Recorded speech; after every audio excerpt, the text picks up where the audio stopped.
கொண்டு வந்து உங்கள் முன்னாடி இந்த கண்ணியை நிற்க வச்சுருக்கோம். அது எனக்கு ரொம்ப பெருமையாக இருக்குது. இது சின்ன ஒரு பட்ஜெட் படம்னா கூட அதில் கஷ்டங்கள் நிறைய இருக்குது. எல்லாரும் கஷ்டப்படுறவங்க தான், எல்லாருமே கஷ்டப்படுறவங்க தான்.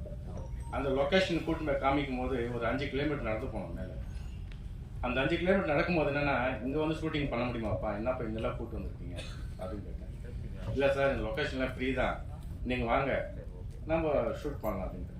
அந்த லொக்கேஷன் பார்த்து ரொம்ப பிடிச்சதுனால அது வந்து நான் சரி பண்ணலாம் அப்படின்னு சொன்னேன். லொக்கேஷன் போனது தான் தெரியும், இங்கே ஃப்ரீயெல்லாம் லொக்கேஷன் கிடையாது, பர்மிஷன் வாங்கணும். அது ஃபாரஸ்ட் ஏரியா.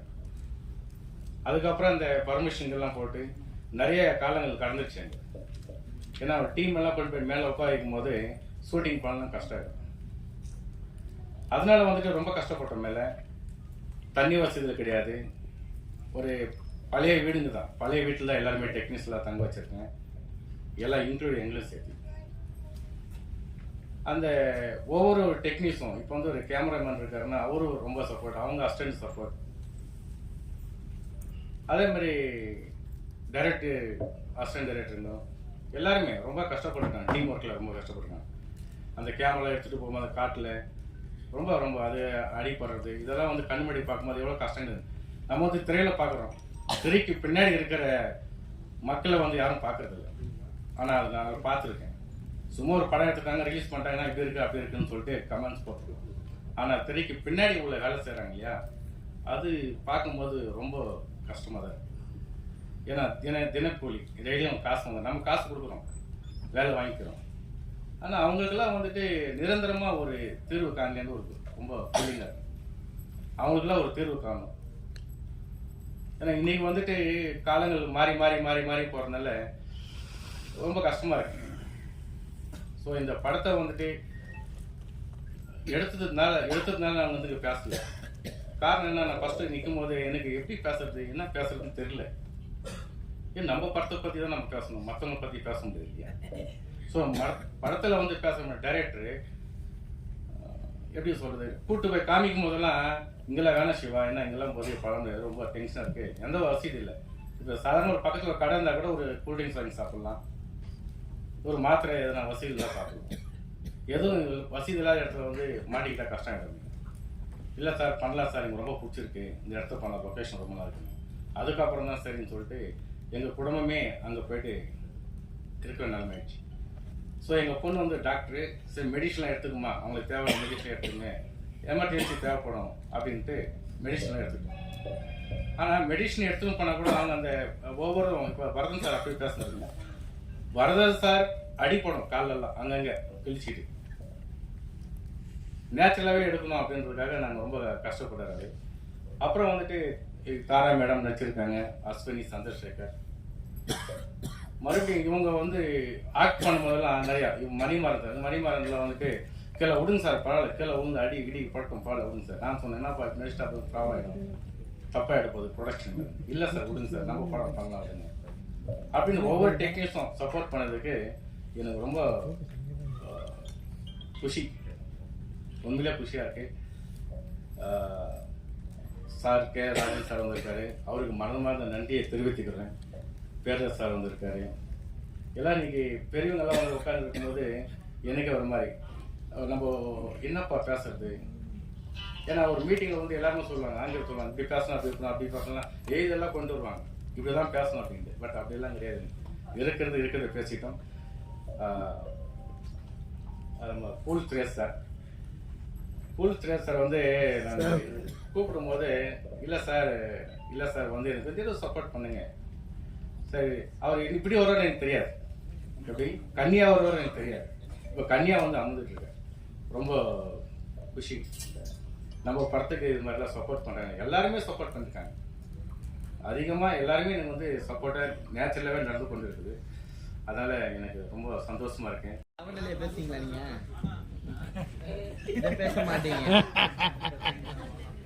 பாருங்க, என்னென்ன வேலை பண்ணுறாரு.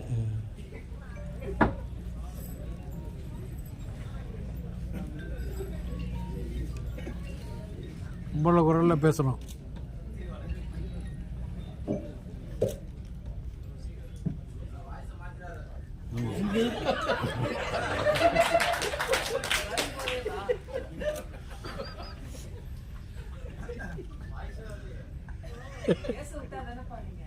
வெந்து தணிந்தது காடு, கன்னிக்கு வணக்கத்தை போடு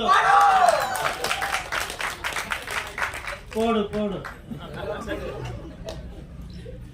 எதுக்கு நான் எதனா பண்ணி அப்புறம் இவங்க திட்டுறதுக்கா? வேணாவா. மேடையில் வந்திருக்கும் அனைவருக்கும் வணக்கம். குறிப்பாக ராஜன் சார், பேரர் சார், இயக்குனர், தயாரிப்பாளர் அனைவருக்கும் வணக்கம். பத்திரிகை நண்பர்கள், ஊடக நண்பர்கள், இணையதள நண்பர்கள் அனைவருக்கும் வணக்கம். கன்னி இந்த படத்தோட ப்ரெஸ் மீட்டுக்கு தான் வந்திருக்கேன்.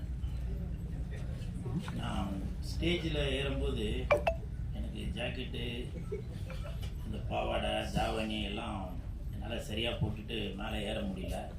உடனே டக்குன்னு படத்தோட தயாரிப்பாளர் செல்வராஜ் சார் டக்குன்னு ஒரு சால்வை போட்டு இந்த கண்ணியை காப்பாற்றிட்டாரு. ஸோ அவருக்கு என் மனமார்ந்த நன்றி செல்வராஜ் சார்.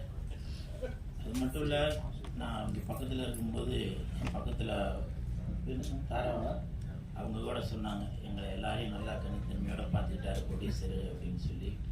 ஸோ அப்படி ஒரு தரமான தயாரிப்பாளர் செல்வராஜ் சார்.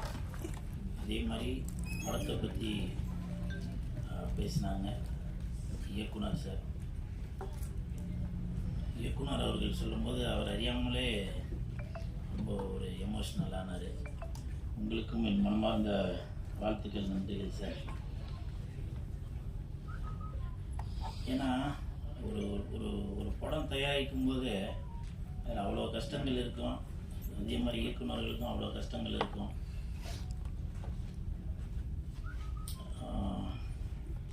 இந்த படத்தில் ஏதோ ஒரு 4 குத்துப்பாட்டு, ஒரு லவ் சீனு, ஒரு 2 ஃபைட்டு அப்படின்னு வச்சு பண்ணிட்டு போகாமல் ஒரு மக்களுக்கு ஒரு மெசேஜ் சொல்லணும். இன்னைக்கு இயற்கை அழிந்துட்டு வருது, சித்த வைத்தியம் அதெல்லாம் அழிந்துட்டு வருது, இங்கே கிடைக்கிற அந்த மூலிகை பொருள் எல்லாமே வெளிநாட்டுக்கு போயிடுது, வெளிநாட்டில் உள்ள இங்கிலீஷ் மருந்தெல்லாம் இங்கே வந்துடுது அப்படின்ற ஒரு ஆதங்கத்தை படத்தில் நல்லா சொல்லியிருக்காரு இயக்குனர், தயாரிப்பாளர் அவர்களுக்கு மனமார்ந்த நன்றி. பொதுவாகவே சொல்லுவாங்க கன்னி அப்படின்னாலே அதுக்கு ஒரு ஸ்பெஷல் உண்டு. சில இதை நான் சொல்லுவேன், அப்புறம் திட்டுவீங்க, அது வேணாம். கன்னி அப்படின்னாலே கன்னிசாமி அப்படின்னா அது ஒரு முதன்மையாக இருக்கும். கன்னி தெய்வம் அப்படின்னு சொல்லுவோம். ஸோ அப்படி கன்னி அப்படின்னாலே அது ஒரு ஸ்பெஷல் உண்டு. இப்போது இந்த ட்ரெஸ்ஸு போடுறதுக்கே எனக்கு அவ்வளோ கஷ்டமாக இருந்துச்சு. ஒரு கன்னியாக இருந்து இது நான் ஃபீல் பண்ணுறது எனக்கு தெரியுது. ஆனால் இது அந்த கன்னி அப்படின்ற ஒரு படத்தை எடுக்கிறதுக்கு எவ்வளோ கஷ்டப்பட்டுருப்பாரு அப்படின்றது இந்த உடை உடுத்தும் போது தான் தெரியுது. நன்றி இயக்குனர், தயாரிப்பாளர்.